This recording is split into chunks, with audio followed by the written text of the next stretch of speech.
Hey, so this is the Drunkalogs, a podcast about addiction and recovery in which each guest shares their version of how it was, what happened, and how it is now, and then endures a half-hour Q&A at the hands of your host, Nick Morton.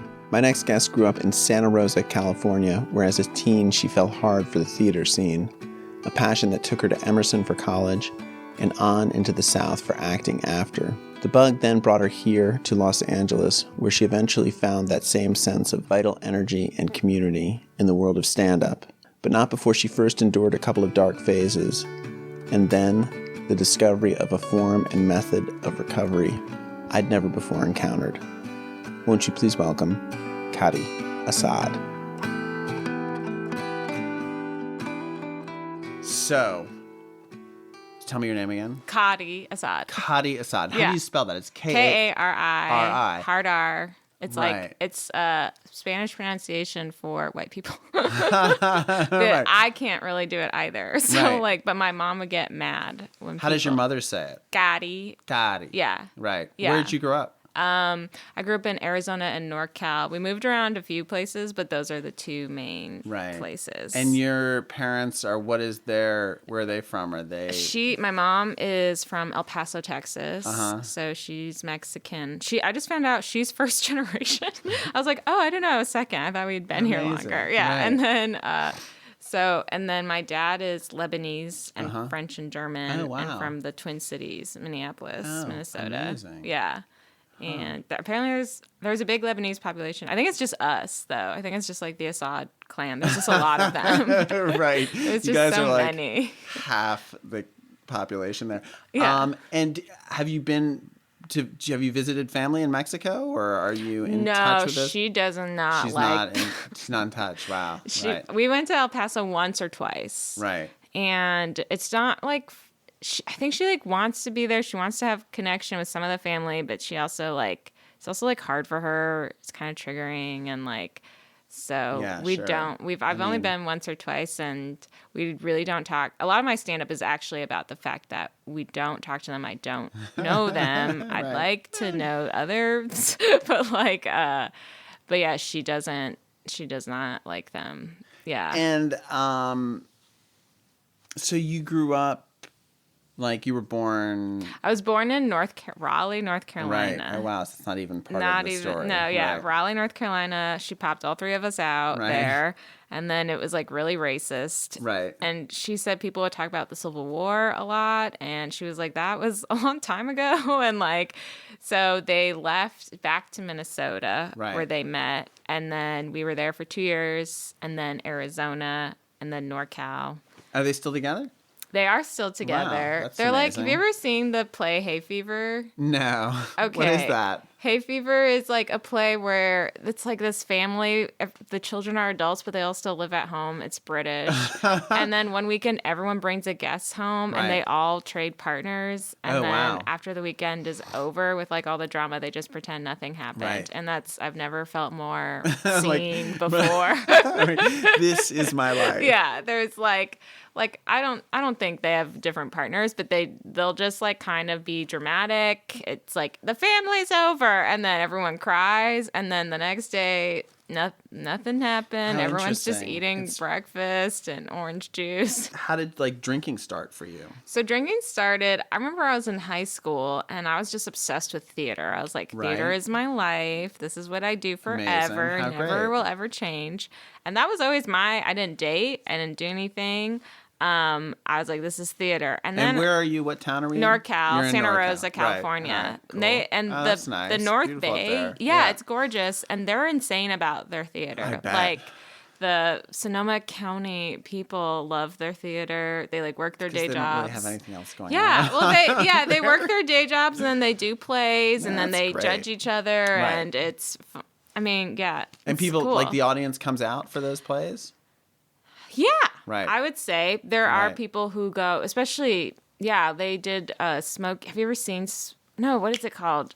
The Buddy Holly story. Have you ever seen that musical? I haven't, but I remember when it was like Released. on Broadway. Yeah. They just did that up there. My brother was in it, and they had people drive from Sacramento. That's a 2-hour drive. That's really cool. That's amazing. Yeah, but I was like, theater's my end game. And then I just remember I had 2 friends, Maggie and Issa. And then one day they're like, we're going to smoke pot. And I was like, oh, is that what we do? And they're like, yeah, that's what we're going to do. Were they theater? They were theater people too. Issa was she was like the exchange student. And then Maggie, her family was like more chill about that stuff. Whereas my family would just pretend like anything they don't want doesn't exist. Right, and so then we started partying from there on out. And I just remember alcohol. I was like, this is the best thing ever. Right. I was like, this is amazing. I was like, what this do you is remember so the fun. First boozy night? I forgot. The first boozy night was me and Maggie and this girl named Addie. I'm just like saying all their names. Addie. We went with the girl named Kendall, who was like the cool girl and like very cool. And we were like, oh my God, we're hanging out with Kendall. It's scandalous. And like we went to go see the Fratellis. Do you know them? No. Chelsea. Yeah. It's like, wait, no, we didn't go see the Fratellis. We went to go see like Real Big Fish. We went to go see Real Big Fish, but we were playing the Fratellis on the way there. And so someone got vodka, and we got a whole bunch of it, and we just passed it around the 4 of us. Right. And it was my first time drinking it, and they were like, it'll probably burn, it'll probably not and it went down real smooth. How old were you? 16. Yeah.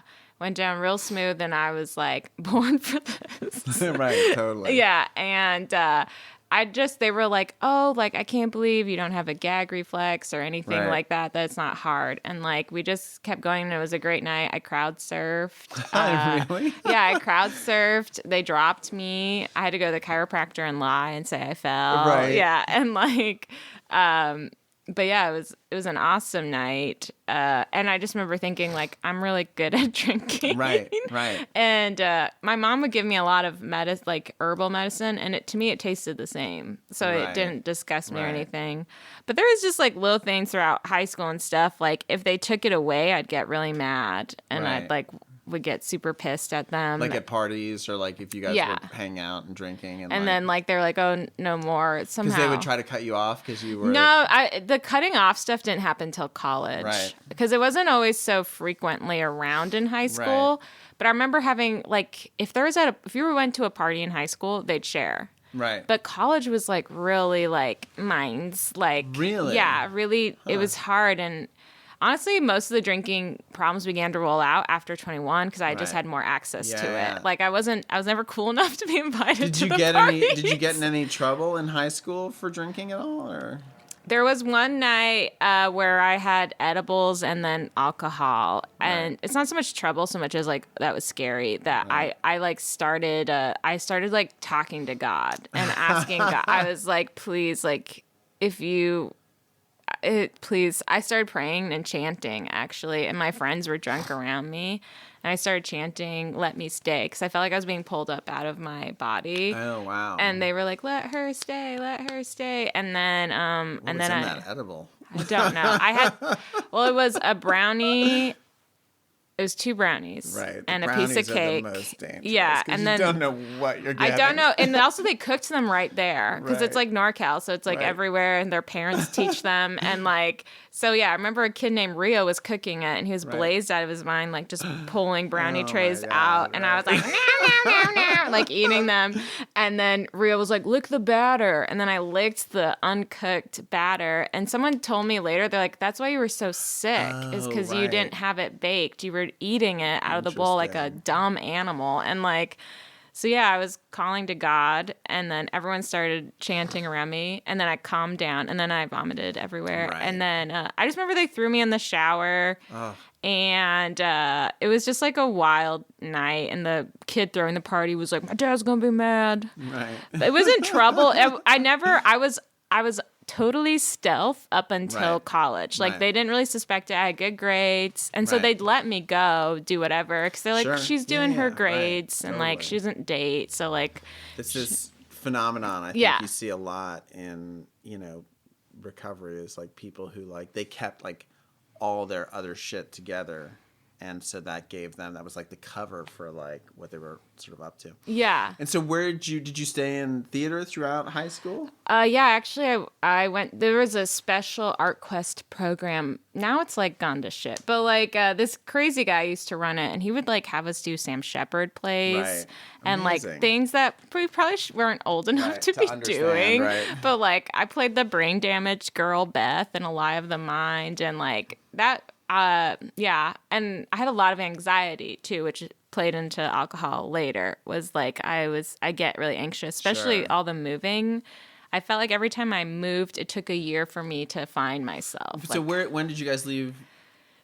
So I started middle school in NorCal. Right. And I just remember I was like, I didn't speak for like 2 years, it felt like. Just like totally shut down. And then high school with theater, it all brought it back up. And then drinking, I was like, I can talk to anyone. This is the best thing ever. Right. Yeah. But yeah, I did theater there and Art Quest, and then I went to Emerson College nice. That's in for Boston, right? acting. Yeah. Wow. That's hardcore. That sounds like serious shit.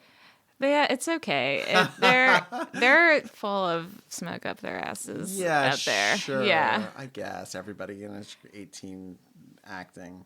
Well, like even the teacher, like the establishment itself. Right. Sorry, Emerson, but like, yeah, the teachers too. Like, I feel like if you are gonna teach, you have to really love yourself. Because if you're mad about where you are, then you just like hate your students and like put up these like you don't. There were the majority of the teachers there. They just would point out what's wrong and give you no tools to fix it. So you would just get worse in front of them. Yeah. There was like one or two teachers that could actually give you tools, like actually make you better. Yeah. Right. Yeah. And did you like it? No, honestly, I didn't like Emerson. The people I still keep in contact with, I like, but like Emerson, yeah, I felt like the high school experience taught me so much about like just pouring yourself into it. And like, if you don't, the teacher, he would just be like, I don't believe you, do it again, like over and over. Right. And then everything at Emerson was kind of like about this technique and like, well, I studied with Meisner himself or like Kristen Linklater. And like, it was just like, yeah, they just sucked, honestly. Like, and then like there's like a lot of wealth at Emerson, and so these kids like are wealthy, and then they're like, we're just gonna get famous together. I'm like, doing what? What are you gonna do? Like, do you have any content? That's like, a good strategy. Yeah. Like they would just and they would feed that lie to the students all the time. So like, I feel like I'm still telling myself that. I feel like I mean, you're doing it. You have this house. You've done it. You know that you need a house. Like, but like not so much the acting students, but like the film kids would say it, the writer kids would say it, and then the acting students. My class specifically, I think we all were a little bit more addicty than other classes. Yeah, like some of us are, I think, are still in a really dark place. But like, well, how did your sort of drinking evolve during Emerson? Yeah, I think because I have access to it, and also not liking the experience, especially like so expensive. And then you're alone, like you don't have anyone except the other students who kind of suck. And then I would just like the drinking kind of. For the first 2 years, it was like I didn't have a lot of access to it. When I did, I loved it. But I think I started blacking out at Emerson. Right. Yeah, the blackout like, started. The first like blackout and its consequences or anything? I don't remember the first one. Was there one that scared you? The reason I stopped was I physically, and also I don't think I went to meetings, I had to physically stop drinking for like my safety and the safety of my furniture. Like...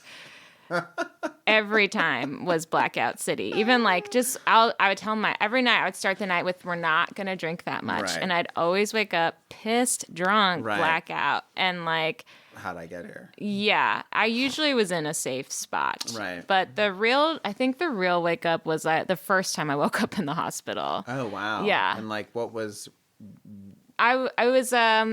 I remember I was celebrating. I think it was Cinco de Mayo, which is a pretty big deal. Yeah, definitely. For drinkers. And something had gone really well. I don't remember what it was. And I was partying with my friend Francis because it was hard for me. The partiers didn't really like me for some reason. And then my friends who were close to me didn't like to party. So Frances was a friend who could straddle both worlds. And so we would often go out together. But she didn't drink. And now looking back, I feel like she tried to confide in me that her dad was an alcoholic, and I didn't realize it. But like, so I remember me and Frances went out together, and she hadn't said I need you to stop drinking, but she had said you're partying annoyed, like the way you party annoy me, because I would like take us to places and we'd end up spending the night, and I wouldn't tell her because I knew she wouldn't want to go, but I was like, who cares? Like, it's so fun. And like, but this party was like a house party. I don't remember much of it. I just remember something really well happened, and I think I grabbed a bag of chips on my way so I wouldn't get sick.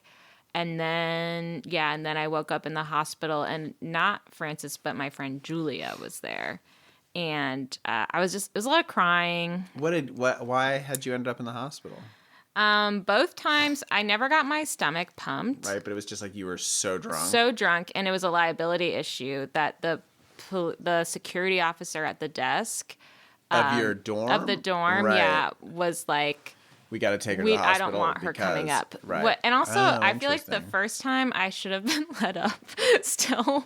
Like, I don't remember it, but they apparently, question that got me in trouble is they said, where is home? And they wanted me to say Boylston Street. Right. But I said San Francisco.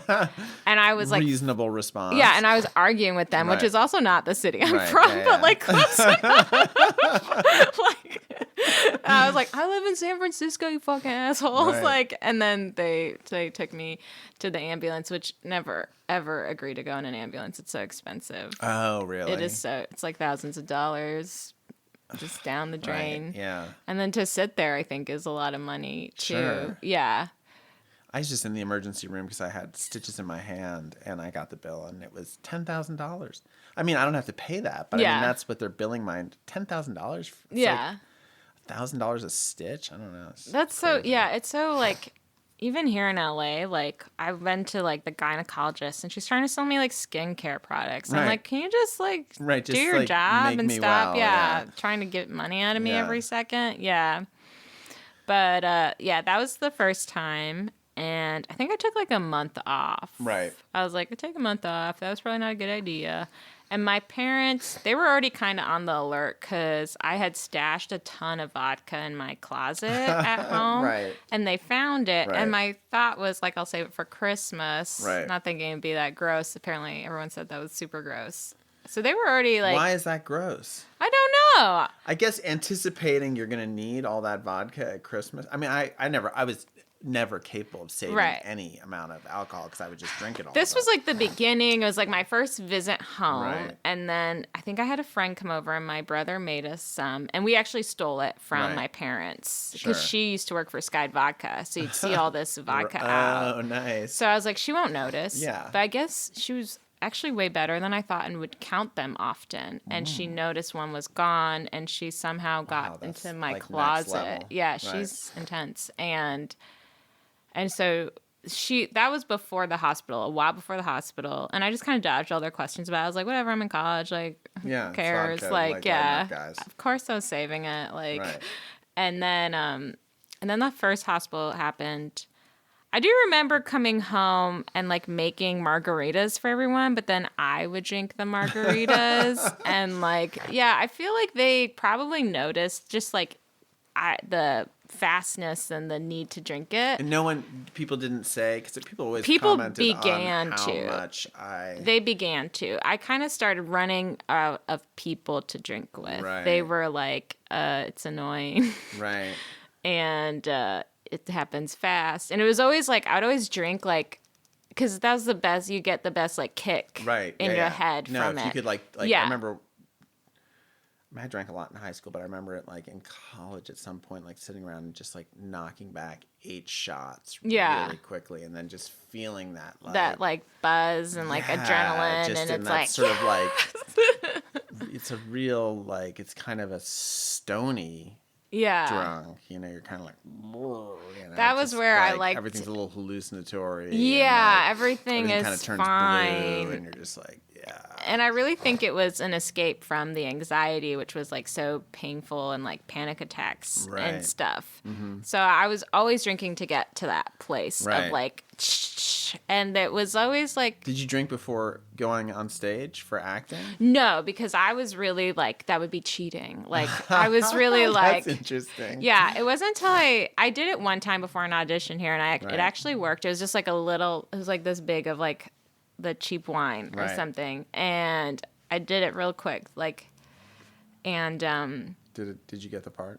I did. It wasn't like a specific part. It was this really weird troupe that would go to army bases. They still exist. Oh, right, sure. It goes to army bases and they teach how to prevent sexual assault. Oh, wow. It's not. It really wasn't that fun, but it paid a couple $100 a day, yeah, so like it was amazing. cool and like but for a girl though, it kind of sucks. Your job is just to cry for an hour. Right. And the first show was fine. The second show we had like, it was like for like men who have kids and stuff. It's usually for like 19-year-olds who just joined the army, but we were on like a base that was more established. And this one guy just raised his hand. He's like, "Oh no, I think it's the girl's fault. She's drunk," in the story. And then everyone was like, "God damn it, Bob! Now we're gonna be here forever because you freaking ruined it." Opened the can of worms. Everyone, I saw so many of them be like. Really? Like yeah, we just were like almost done. And then they were like, "No, it's not. No, it's not." Like they were standing up, and then I started crying for real. I was like, "I can't believe a real father thinks that those poor girls like." Right, they're toast. Yeah, everyone was just like, "No, it's not. No, it's not, Bob." Like they came to my defense pretty quickly. I was glad to see that, but like he was like, "My girls don't drink," and everyone's like, "Oh God." Everyone's like, so, Did you graduated from Emerson? So the first hospital thing happened, second hospital thing happened, and I was still like... And they're both just like... The second one, my mom flew out. She came, and she was like, "I'm done like fucking around." Like, and so, because it had been an issue on and off. And how like, far apart are those Like episodes? a year to date, so actually. Like one is March. sophomore year. And one is junior, senior. Oh, right. Because after I turned 21, I could supply myself. Yeah, so I was getting it all the time. And were you working? Yeah, I had jobs. I had like 2 or 3 jobs around campus. Right. So I could get my own supply and like do it. And yeah, she came out it was like the spring before I graduated, and she took me herself to therapists, and she like would look the therapist in the eye and be like, "Can you handle her? 'Cause she'll lie." And like, yeah. And then we finally found a therapist that worked, and then she went back home. And then I graduated. And then from there I went to the South, which is a great place to drink. Where? I went to this place to do a play called Unto These Hills. Uh-huh. And it's about the Trail of Tears. Right. And what town? Cherokee, North Carolina. Right. Oh, interesting. And it's about the Cherokee traveling from Cherokee, North Carolina to Oklahoma, where the other tribe is now, because of the Trail of Tears. Right? Yeah. And like the story of how people died and how the guy Solly stood up for them and turned himself in, and by doing that stopped the march, apparently. Right. So yeah. So that was the play. I went down there and I lived. How'd you get that part? They hold audition. They held like these national auditions all over the country. My mom I told them that was the plan after school was, I'm going to graduate and I want to audition for this play. I don't know why. I really want to go down there. Right. I want to be a part of it. It looks fun. And after the hospital thing, she said, "There's no way in hell you are getting there on my dime or anything like that." Right. So, so after she came and left, I just sent a tape. Right. And then they were like, "We really like you. We'd like to offer you a like chorus part or something." And then it's not a musical, but that was like the term they used. Yeah, ensemble. Yeah. And then like the next day they were like, "Actually, the like girl lead dropped out and we'd like you to have it." So I got like, I have my own place to stay. and amazing. Yeah, apart, and Wow. like it was How not cool. a lot of money, Right. And but you're a student, like, I'm or a whatever. student. You Yeah, I just graduated. Like, adventure. Yeah, Right. and so amazing. and I think I just bought my own ticket. Sure. So I was like, "You can't stop me. I'm Right. free." And like, I just remember she was just really worried that I would hurt myself out Right. there. Sure. Yeah, and so. After the hospital, the scariest part were the hospital visits. And then during Cherokee, by that time I had taken myself off hard liquors because I was like, this is, you guys seem to always be the cause here of like Right. what's going on. And so I was drinking beer or cider at that time only. Right. And so cider. Apple cider. Right. Yeah, a lot of sugar. Right. Yeah. And is there a lot of cider in the South? Like, where is that? Is that a Boston thing, or is that like a? You can just find them at your gas station. Yeah, no, but it's like a weird. It's I like I don't because- hear about a lot I of think people because I being was into like- hard cider. I think because I was like, well, gluten is bad. Right. So cider, Right. not that that's much good. gluten. So yeah. And then it was really fun because Cherokee's a dry county, Right. for like obvious reasons, and but the county line ended like a block away from where they would put us up. So after every show, we'd like jump into the car and drive to the gas station across the county line and come back with like apple cider and stuff. And honestly, it was the best summer ever. It was Yeah, that so sounds fun. amazing. It was so fun. When I interview people and they talk about like being young and performing with other young people and drinking, I mean, that just sounds like It's the you're best. like making something that you can feel good about. Yeah, Like, yeah. You're doing your art and your dream. Yeah. And you're with peers your own age, Yeah. also sort of discovering yourselves at the same time. Yeah. And getting fucked up. Yeah. Without real consequence. No consequence. you And know? it wasn't like we were out like in the city. Like Cherokee, North Carolina is an Indian reservation. And then, so it's like a town. It's like a small town. And then we lived up on a hill. Everyone lived on this hill. So like if you say you did get passed out drunk, you would just be amongst your friends. Right. Like, and if someone did fuck you up, you probably could figure out who it was. Like, so yeah, it was like a safe space. And, but yeah, I wet the bed about 3 times that summer. But I was like, whatever. It wasn't until Wetting the bed is not big a deal. Shitting the bed, no, that's bad. Story. Yeah. And then moving out to LA was when it all like kind of got bad again. How did you end up coming to LA? So I worked with this theater. So the summer or the spring, or whatever, right before I graduated, I sent an audition tape to these Unto These Sealed people, and then I auditioned for this theater group that was like a Latinx theater group for women, and Based in LA? They were based in Chicago, Right. but mostly Chicago. Right. But they were moving to LA. Oh, nice. And they were like, "We'd like you to like work with us in LA this summer." And I was like, "Honestly, I really want to work with you guys, but I want to do this Unto These Hills things. For some reason, it's just calling to me. I want to do it. Can I meet up with you guys in the fall?" And they said yes. So I moved to LA. I had no dreams. I guess I had like small. I subconsciously wanted to be in LA, but I didn't feel like, I was like, what will I do with theater there? Right. So I was like, this is perfect. My sister lives in LA. She's finishing up school. While she's finishing up school, I'll live with her. So I moved out there with those guys. And where was she living? She went to AMDA. So she lived. Where is that? AMDA is like all over like the Hollywood area. They have like a campus on, what is it, like Wilcox and Hollywood or something. They have like little campuses, like little buildings all over. And so so I lived there with her, and the group turned out to be very bad. They were like really bad. Like I was making about $200 a week in Unto These Hills, but I also had a place to stay. Right.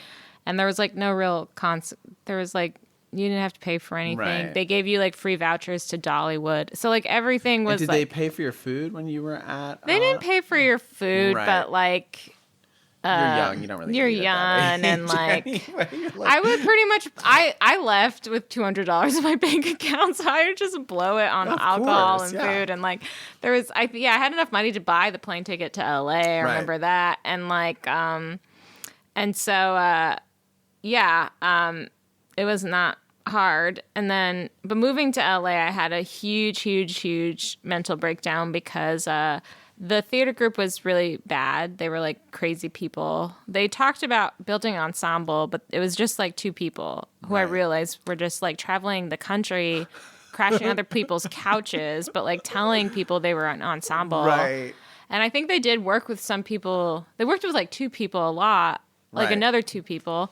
So it was just like four people, but like spreading this thing that they were an ensemble and everyone gets a voice, everyone votes. And then my experience with them was the opposite. It was very like tyrannical, very like crazy, just like kind of crazy.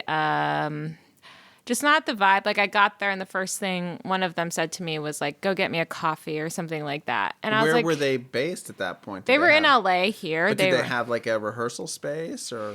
So one of them was helping run, this is where it gets confusing. One of them was helping run a big theater festival that was sort of tied to people at Emerson. Right. So my old boss, because I used to work for like theater people at Emerson, she was like coming down for this theater festival. They hired one of the girls, we'll call her Sammy. They hired one of the girls, Sammy, and I'm trying to think of a fake name because I think they still live in LA and do things.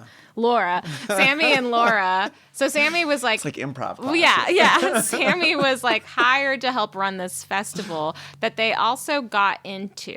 Right. And so there was like this... They were overworked. Right. And they were mean about it. Like they weren't like happy and excited. It was like, we got to be the best theater thing here.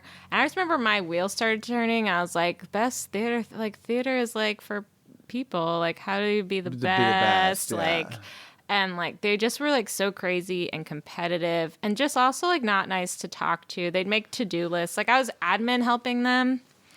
And they were like, they'd make to-do lists, and I would try and get the to-do list done, and I'd be like, okay, I did this, and then, but like they wouldn't communicate if they understood I did it, and then they would do things without telling me. It was just always like missed communication. And they basically sat me down. They're like, it's not working. You don't seem happy. I was like, I'm not really happy. And they were like, okay, why don't you take a break? And I was like, okay. So it seemed okay. I took a break and realized I didn't want to work with them anymore. Right. But I wanted to go to the festival still because that's where all the other theater people were. Yeah. And so I went, they had me come down to meet them. And I said, I think it's better if I don't work with you guys anymore. And then they got super mad. But I still went to the festival as just like a volunteer to meet people. Right. And then they started like, have you ever seen Wreck-It Ralph? Have you seen that with your kids? Yeah. And then they tear like Vanellope's car apart, like the girl. It was like that. They asked me to meet them outside. I was like volunteering, making friends with other people. They were like, come meet me outside. And then they were just like, we heard you told people we didn't pay you. We heard you said you had a bad time with us. And I was like, oh, they're like, people said they saw you crying in the lobby and that they blamed us for it. And I was like, well, I was crying because, like, my family was kind of, like, falling apart at that time. Like, they were moving. They were separating. There was no money. No one had money. It was, like, really stressful. And I was like, I have, like, family stuff going on. It's, like, not just about you guys. And honestly, and I swear to God, I didn't tell anyone about them. I was like... All I said was that I was done working with you guys and I had a great time. That's all I did. And we talked for hours. They were trying to get me to admit that I badmouthed them. Yeah. And you're like 20. I was 23. Yeah. I was 23 and I had lost like 10 pounds since work, 10 or 15 pounds. I was like so skinny. And I just remember like holding up my pants and like listening to them. And they were just like talking in circles. And they were like, yeah, they just like wouldn't. They're like, come on. They're just gonna like somehow get a pound of flesh. They wanted me to admit that I was doing bad things or something, and I was like, honestly. And they're like, I can't believe you're even standing here and talking to us this long. And I was just like, well, it seems like you guys want to connect, but I just can't figure out what the hell you want. And then finally they were like, why didn't you like working with us? And I just remember they wouldn't share things that I did on the site or something. And I thought it would be more about that. I thought it'd be like more helping each other. And when I admitted that, they're like, oh my God, see, this is what I'm talking about. See, you like don't want to work on a team. It's just all about you. And then they got up and left. And by then there were like other people of the theater community watching them like yell at me. So it was like this public takedown. Right. And I thought my dreams were over. In a way they were. And like, I think I lost more weight. And then that's when I decided to stop drinking there, because every time I drank, I would black out and pee the bed, and I only had one bed. And so you were living with your sister still? I was living with my sister. We were living in a one bedroom on Wilcox. Right. And and that's really And was the your story. sister like? She was not nice. She like, you're too fucked up. You got to get your shit together. She was really pissed. Yeah, Right. she was super pissed, and she would say things like, "I'm not going to go to parties with you anymore." And every how time long you ago go was this? there. 2014. 2014. So Yeah. that's like 5 years, Yeah. 6 years ago. 5 or 6 years ago. And are you still doing theater stuff now? No theater, not You're out done with here. it? No, And done. What are you acting? It's just stand up. I was going out for stuff. I did a little short called What Metal Girls Are Into, and it did really, really well in the festival circuit. Right. It like won a ton of stuff, and it's like on Amazon Prime now. And you wrote and directed it? I or was just in it. I was just Right. in it. Yeah. I was like one of the. It's about 3 girls. I was one of Right. the girls, Nice. and it's like a horror comedy. So Right. it was really fun, and that's honestly the last acting thing I've done. But stand up like just took over Right. from there. How did you And discover stand-up? so it took me like a year to kind of come back from that, because I just stopped doing theater, which was like a whole shutdown itself. I was Sure. really depressed. I had stopped drinking and eating at the Right. same time. So it was Right. just like all this stuff just shut down. And then it took me a year. I got a job at actually Kitchen 24 in Hollywood, and that kind of saved my life. Right. Like I could just go there every day, make money. Right. And we met there. My boyfriend's here, Mark. We met there, and then I met all of my new close friends that I have in LA, the ones that I like talk to and depend on still. I met Right. there working at that restaurant. I got Were they all working there, or people that They were you, all like, working there, got- yeah. Right. And then he was a customer. Right. Mark was a customer. And then who else? And then I got my sister hired there, and I got my best friend hired there. So it was like, it's like That's family amazing. there. Yeah. And I was like emotional. I was like, I love them so much. They saved my life. Kitchen 24. Kitchen 24 in Hollywood. If you're looking to break into If you're looking to business. break into the business, one of the girls is on like Hentified now. Actually, Oh, really? yeah, That's cool. I like trained her to be a host. So, but and so then so you're at Kitchen 24, and then how do you find stand up?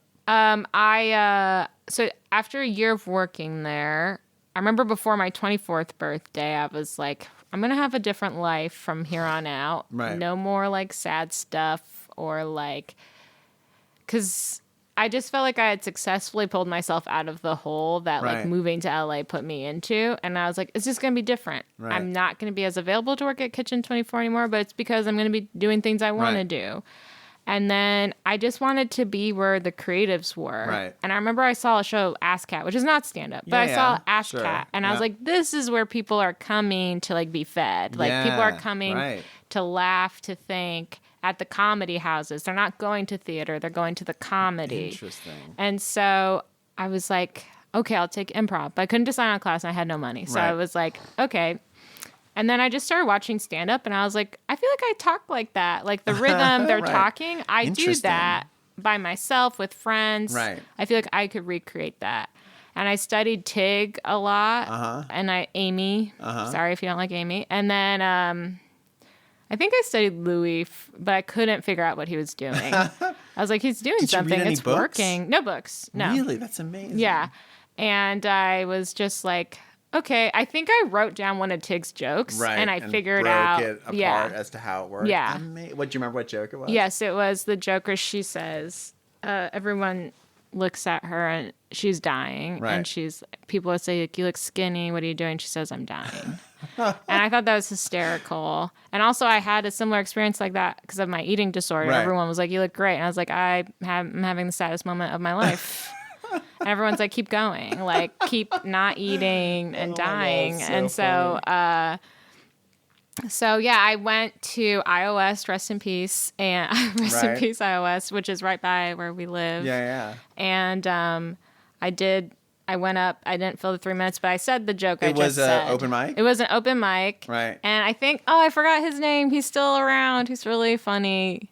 He used to call himself, he used to say, I look like Eric Foreman or something like that. Michael, I can't remember. He's a really nice guy. Right. But he was hosting that iOS mic, and I just remember I didn't fill the 3 minutes, but I said what I just said right now, and it hit, and I felt really like, I can do this. Right. And I just got off stage, and yeah. And you've been doing it ever since? Yeah. You told a joke the other night that I can't remember what the joke was, but it must have been about sobriety. I said, I've been saying this joke, and sometimes it hits, it doesn't hit, or it's like I stopped drinking because everyone asked me to. I stopped drinking because everyone asked me not to, like, drink anymore. Right. That's mostly been it. So simple, but it's like amazing. Yeah. Like it's such a great, because like I feel like, I mean, especially in recovery, there's so much like, I don't know, there's so much spirituality. Yeah. There's so much like self-improvement. Yeah. There's so much sense of like, like whatever, I'm on this journey. Yeah. And it's like, I love the idea of stop drinking just because everyone asked me. Everyone asked. Everyone, like firefighters, like everyone, they were just like, please stop. Please stop. Please stop. My mom, My sister, I think, was honestly a big reason because she would just get so mad. And rightfully so. I did pee on the couch several times. Like the couch is done. And what do you do for work now? I mean, I work at Hoo Ha Ha now, which is Elizabeth Banks and DMM's like female comedy website. Yeah, it's a great. Cool. Honestly, and what's your job there? I'm the community manager, so I help write the website and I engage the comedians and like build a community. It's honestly like so fucking fun. It's so cool. That's great. Yeah, it's honestly that's so cool. I'm like, don't ever go away. How do you not drink? Like, is that a challenge to not drink? I mean, sometimes I miss that kick in the head, that feeling of like, fuck yeah, oh my God, like we're on top of the world. Or just that feeling of when you're in the living room and you're on vacation immediately if you open up a bottle of wine or something. That just like click.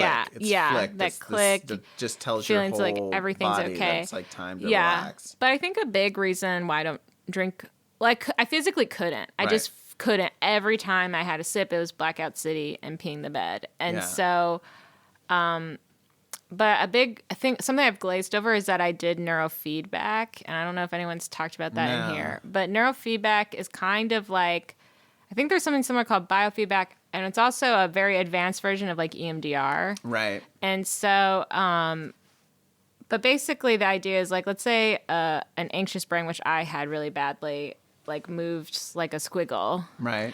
And neurofeedback teaches your brain to move like with one without anxiety, like a straight brain. It just changes the brain waves. And I did like 30 sessions of it, and it made it possible to like. So that's because that was the other question I was going to ask. Like, how do you treat your anxiety without alcohol? And it's with this neurofeedback. How'd you find this person? So I had I was doing really bad in LA, and then I dated someone, and that went horridly. Right. And then I had a mental breakdown after that and this was like before Kitchen and everything, where I parked my car at a friend's party, and I went into the party, and then I realized this person I was dating was ghosting me, and I realized it was over, and I started to freak out, and I went outside to my car, and I couldn't physically find it. I had no memory. Just like like the anxiety of everything is too much, and suddenly your brain can't just like, I've been there. And I couldn't find it, and I was embarrassed, and I called my sister, and she was super pissed. But she came with a friend because we shared the car. Right. She came with a friend, She's and like, I need that fucking car too. And we found it, and I didn't tell her till later, and she actually apologized for being so like, I can't believe it. She didn't realize I was like having a mental breakdown and like couldn't find the car. Scary. Yeah, and so. After that, my mom called me, and she was like, just so you know, you can't ever freak out about a guy like that ever again. That was like her on principle. She was like mad I freaked out about it. And she was like, okay, I'll help you. And like, because I think I had been communicating to my parents, like, I'm not doing well. I'm very upset. This whole thing really messed me up. I'm not well. Right. And they were kind of like, we don't have money. I don't know what to tell you. Right. Like, we're trying to survive. Right. They were living with like a friend at the Yeah, time. yeah. Things were like not going well. And like, and then when that whole thing happened and she realized that it was that bad, then she helped me. Right. And so her friend, who's a social worker, told her about neurofeedback. And I was kind of resistant to it at first because I've had things help me with my anxiety, like yoga and stuff. Right. And I like that I can control it and call on it when I need it. Mm-hmm. So the idea of someone treating me in their office and then I just go about my day, I was like, that probably won't work. Yeah, They'll probably run out. Yeah, interesting. Yeah. But I was really bad. It was really bad. And I think she also kind of forced my hand into it. But I also was just like physically done. Like my panic attacks were really bad. It hurt. Like I was in a lot of pain. I just remember the first 9 months in LA were like physically painful. Right. And I couldn't use any of my vices anymore. I couldn't drink because working. yeah. And then I also was like I had this weird thing with food. I was eating a lot of carbs before. And my dad was like, carbs actually make anxiety worse. He said that offhandedly, and my like obsessive brain like took it, and I started only eating greens, not Right. out of just like to help the anxiety. Right. And so I was just like this kind of like crazy anxious, and like I was in a lot of pain. And then so I called the neurofeedback lady, and she was really, really sweet. And I told her, like, I was like, I don't know, I'm in a lot of pain. I can't do anything. And she was like, and my mom at the time wanted me to go to Arizona to get the neurofeedback so she could like watch it. And then I was like, I don't want to go there. I don't want to meet a doctor where I don't live. Right. And she was like, I agree with you. And she was like, honestly, if your mom agrees to you being here with me, I would say come in. If not, I think you should go to Arizona. I think you need the treatment. Right. And I was like, oh, she sounds like a really good doctor if she's Right, willing to right. recommend someone else. Yeah. And so I think I convinced my mom and I went in. I just remember the first, like I felt like people would tell me during that time, they're like, your eyes dart around the room. You're not ever here listening. Like everything is just Amazing. like always kind of about you. Like you're just like in a mental breakdown all the time. And I think that's what, yeah. And so I just remember the first session. What happens in the session? They put these things on your head. It's a non-invasive treatment. Uh-huh. And then, yeah, and you have to watch a screen. Uh-huh. But I think it's just, and they have to figure out the right pace of your brain. I can't remember the wording, but Right. they have to figure out the right pace to set it to. Because if it's too fast, you'll get like riled up. Right. And if it's too slow, you'll kind of fall asleep or something. Right. But I was able to communicate with her. We were able to find the right pace. And I just remember immediately feeling better. That's Like amazing. immediately, like my spine like straightened out. I just felt so much better. And then later that day I went into kitchen and interviewed and got the job. So like, Wow. yeah. Yeah, it's funny because I spend so much time in this podcast lamenting the fact that like everything I do to maintain my sanity is a practice. Yeah. And like I just like sometimes I'm like I don't want to have to like wake up at 6 and meditate Right. every morning and like Yeah. do all this stuff. Yeah. And like you did this 30 sessions once a week? Started as twice a week because I was like really Right. in a bad place. And then as I got better, it'd be once a week or maybe even one every other week. And then I finally said, I really think it's okay now. Right. And I think, I think she would have preferred we went longer probably because she Sure. like needed money. But like, but like, she also listened to me and it was fine. And you don't do it anymore. I got a job at Machinima, rest in peace. Uh-huh. And my job was to kind of like, what was it? It was to like make notes on videos. And I just wanted to tune up because Right. I hadn't had a clerical job like that since the theater group. And I was Right. feeling like scared about it. So I went in, I did it one more time and then I haven't done it since. I've thought about going in again just because I feel very like it's hard for me to focus these Right. days and like kind of, but I think it's the news. Sure, yeah, Yeah. there's like no good news. Yeah. It's just terrifying. We're Yeah. like living in an A nightmare. apocalyptic disaster movie. Yeah. Like those scenes where like they're just like happily eating dinner. Like I've had that moment where suddenly like I'm hovering over the table and I'm like, what are we doing? No, I know. Like, it's so scary. It's like we're all just like terrifying. laughing as though we're not all about to die. I know. It's so scary. Well, that's really cool. Do you still do yoga? And I don't do yoga, but I do run. right. If I don't run, then things get kind of out of balance. How much do you run? 4 times a week. It's usually like stairs or hills or something like that. I'll go to like Hollywood Bowl and just like repeat hills or stairs and stuff. And actually here, down this trail. You can go into the Hollywood Bowl and Yeah, run the stairs there? 8 to like 4 or 5. How fun. It's totally free. That's You can just walk in. Yeah, I go with a group on Saturdays. Or I went this morning. Yeah, Saturday stairs. Shout out. Everyone go. They like it when new people come. That's cool. And it's like a free group and someone just like says what the workout is and you do it. It's really fun. And yeah, I mean, I run from here to the Bat Cave and back, which is sort of like running the Hollywood Bowl, I imagine. I used to drive from where we live in Hollywood to here and then run up that trail to like where the bench is and stuff up there. Sure. I used to do that a lot. Right here. That's a hard, that's a good walk. Even. Yeah. That's like a butt burner. Yeah, I love that trail. It's just I have to get up at like 6 to do it, so now I just go to the bowl. Yeah. Because like you don't have to fight for parking there. There you have to like fight for parking over there.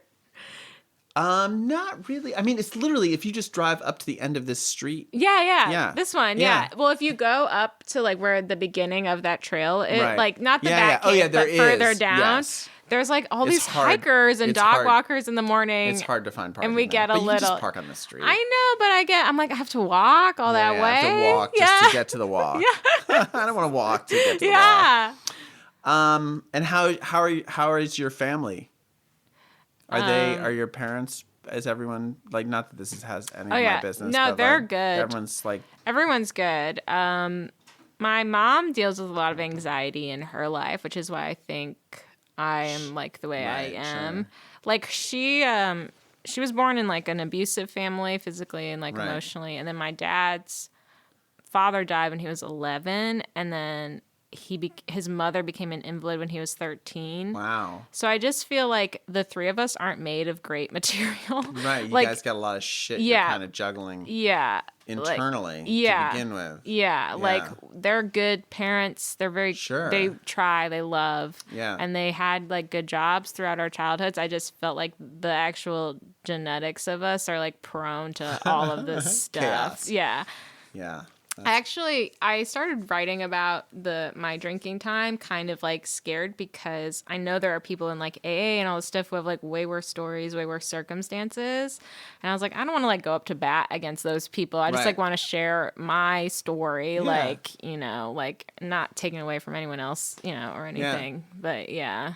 Yeah, I mean, as I said at the start, like, I just think it's, the paths people take to find, peace. Yeah. And purpose. Yeah. And it's I don't know. I've done 30, 40 of these interviews. Like, there hasn't been one that hasn't been fascinating.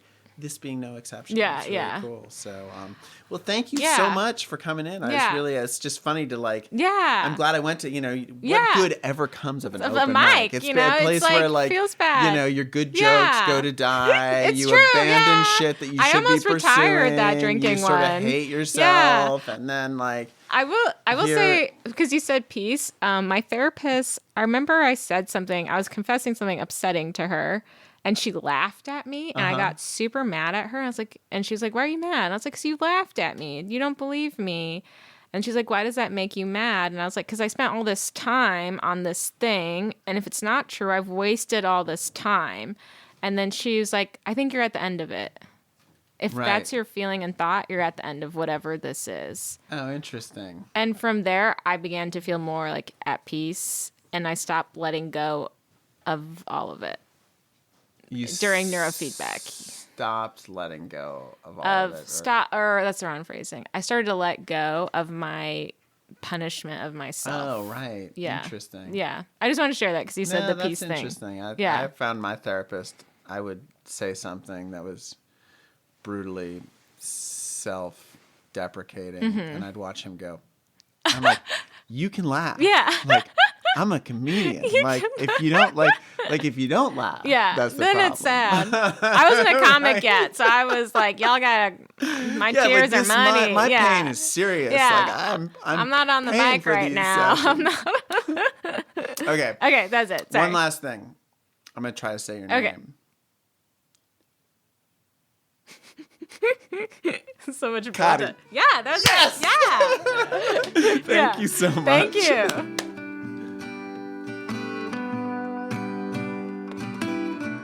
Hey, so if you've been enjoying this podcast, you can head over to my Patreon page and feel completely free to support the show with a modest contribution at www.patreon.com/thedrunkalogs.